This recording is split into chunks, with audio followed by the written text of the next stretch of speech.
Kenny Haynes, who's here somewhere. There he is. I said, Kenny, print it out. Because as soon as it comes public tomorrow, it's going to be off the website. Kenny printed it out. Here we go, okay? This is what was on before we exposed it. To produce, go down to end quality people, first two paragraphs. To produce and deliver a premium food product to customers around the world takes many dedicated people. We're proud of our workforce of about 2,400 Allen's associates. Throughout our company, we are grateful for the accomplishments of our faithful longtime associates, as well as those that are new to the U.S. About 1/3 of our processing staff emigrate here. In case you missed it, from their own website before we exposed it. About 1/3 of our processing staff emigrate here, primarily from Asia, Mexico, Puerto Rico, and Central America. To help assimilate our new associates to America, as well into our corporate family, we sponsor a variety of programs. The most popular program is English as a second language. Does this sound like local jobs?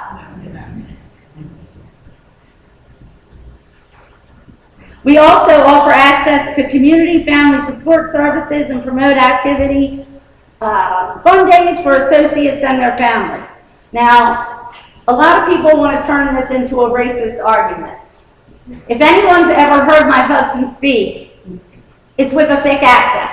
I am not a racist person. However, I am a person that believes in telling the truth. I have no problem with people coming into the country to work here. I have a problem with our government officials knowing it and telling you otherwise, because it's going to have costs to the public. There are public costs associated when immigrants come over and work. There are social costs, schools, hospitals. There's costs involved. You should be told the truth. That's all. Okay, so that was the first argument that I wanted to rebut, and I hope that you have seen from what we pulled off of the article that anytime we say something, we have documentation to back it up. We're not just talking at the mouth. The one thing I've always insisted on with communities is you keep your credibility, because once you lose your credibility, it's gone. So anything that is ever put out by the citizens, we have Freedom of Information Act, some kind of paperwork to back up everything that we say, so be assured of that. So that was the second rebuttal. Then there was another page on their website. There was an article that was printed in a paper. It's called WADAGnet, and it's an online. The article was titled, Alan Harim hopes to process ginseng birds at proposed facility. Now, that article was posted on Alan Harim's website. And I have a copy of the article, and it has two pictures on it. We had them at the door so that you can take it home and examine it for yourself. If you go down a little bit further than halfway down the page, we were told that this was going to be produced for the United States. The profit was going to be in our country. While some of the ginseng birds processed in Delaware will be sold in the States, more are expected to be exported to Asian markets outside of Korea. A lack of available agricultural land and domestic feed has hindered production increases in Korea, as have trade barriers that prevent Korean commodities from being exported to other nations. Again, I'm aware of global systems. I have no problem. I have a problem with not being told the truth. You're asking taxpayer money to fund this whole thing, from FOIA requests, from training programs to capital investments. There is a multitude of money going into this place. You're funding it. And I don't think that's right. When there is a viable company that's on the top 1,000 in the stock market that's walking it away and putting it on your backs. I don't agree.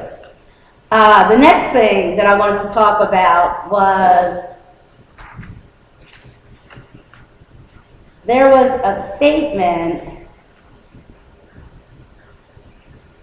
talking about factory farms, and Ed Key was upset that the citizens used the word factory farm.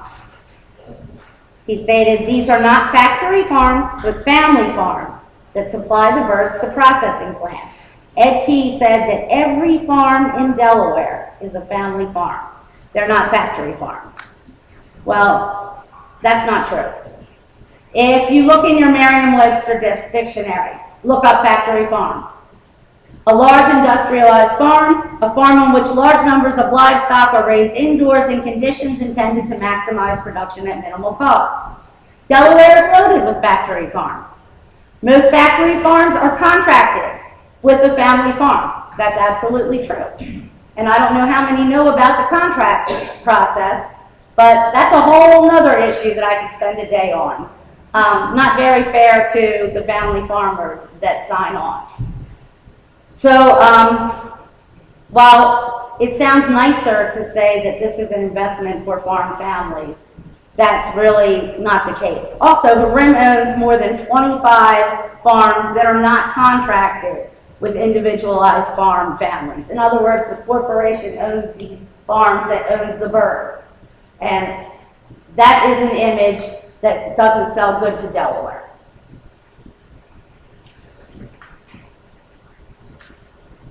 Next thing I think we should be really concerned about. At a public meeting that was done in the very beginning where Alan Harim and Denrek were there, they had talked, I asked, where are all these birds going to be coming from that you want to process, because there are no processing plants that are closing down in Delaware. And my mouth dropped. I couldn't believe they said it in public, but they did. And they said, we want to put 100 factory farms in a 50-mile radius. Now, that was at the point in the beginning when they told us they wanted to produce 360,000 birds per week to process there.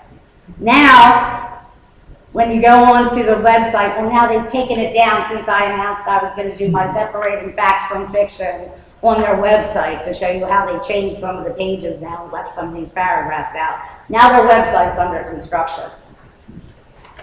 But when I had asked about this, they talked about there are going to be 100 factory farms in a 50-mile radius. Here's the problem. If they're intending on processing 2 million chickens per week, I started doing the math. It's 104 million chickens a year. In doing calculations of, they raise 36,000 per confinement with a 45-day grow-out period. That's Alan's figures. And to be conservative, I put a week empty before each new load comes in. Each confinement house would do 7 rotations per year for a total of 252,000 birds. To produce 104 million birds per year, guess how many buildings it's going to take at 2 million? 412 confinement buildings. In a 50-mile radius? You think Millsboro is going to be the only one affected? We'll discuss more later. Just wanted to separate the facts from the fiction. Anybody have any questions? Yes, Maria. Yes, sir.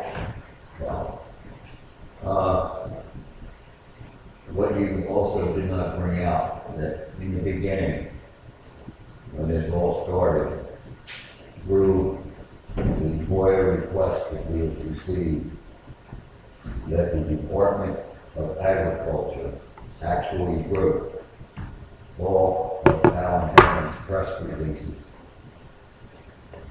And all they had to do was fill in the blanks and put their name and how to speak to the media, so the media would not ask questions.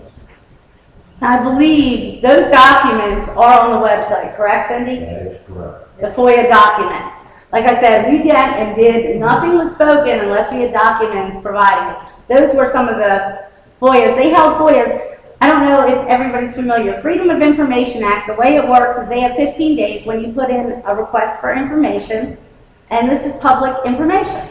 It's available to you. That's why it's a Freedom of Information Act. They are supposed to respond within 15 days.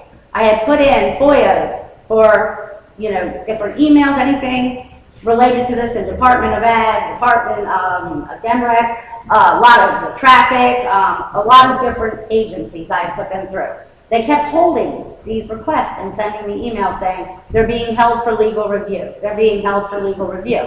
This goes back to June. Finally, I said, look, under FOIA law, you cannot do that. You've got to give me a release date.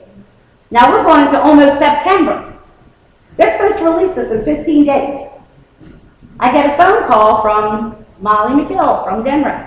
She said, Miss Cayenne, I just wanted to let you know that the reason they're being held up is because we solicited Alan Harim to see if they wanted to put a confidentiality claim on your FOIA.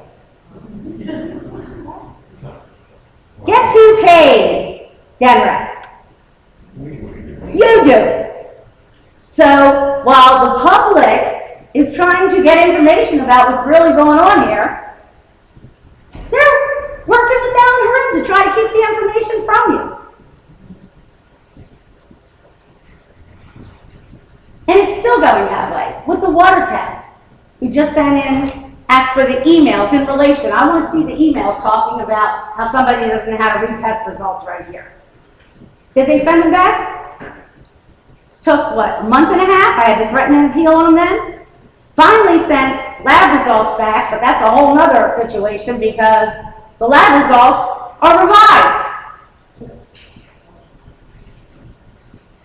Critical thinking. It's a powerful thing. Anyone else have questions? Yes, sir. Yes, Maria, that statement, we want to put 100 factory farms in a 50-mile radius, was that an official with Alan Green that said that, or was it a press release? This was at the fire hall. They did that public meeting there, and it was John Atkins, Ed Key, people from Alan Green. They had their chicken in the back they were serving. So it would have been an Alan Green official or a It official? I believe, Ed Key answered it in response to the question. That would have been the June 17th meeting at Milford Fire Hall. And there was about 100 people there that testified that. Yeah. That's it. Anyone else have questions? Yes, ma'am. I've been wondering, I've moved here since 2009, and I live in Baltimore, and this may be dated now, but there used to be something called environmental justice sites or cases where the community, could file some kind of status for being impacted negatively. Does that still exist, and is that something that could be? It does, and Jay is over here. Jay has addressed this with everyone, and I'll let Jay speak to that. Yeah, I addressed it to EPA, entire environmental justice subject. And so we don't have a case, which is unbelievable. Did they have to? Yeah, we have a packet of reasons, but at this moment I can't remember the exact reasons of it. But yeah, they denied everything. I went to the University of Delaware Department of Environmental Justice, a couple other places, and got no response from the state of Delaware. So in other words, you have to get the okay from EPA to accept it in order to. Yes. I went to the Housing Authority. I filed a complaint with the Housing Authority with Newcastle County, basically saying that we're being discriminated against because of putting all this pollution in our area, and was turned down there. I went to the Federal Government Housing Authority, the HUD or something like that. Yeah, and they turned us down. But they don't want to hear You had a question for Vince? Well, it may be more of a general comment. And else could we argue?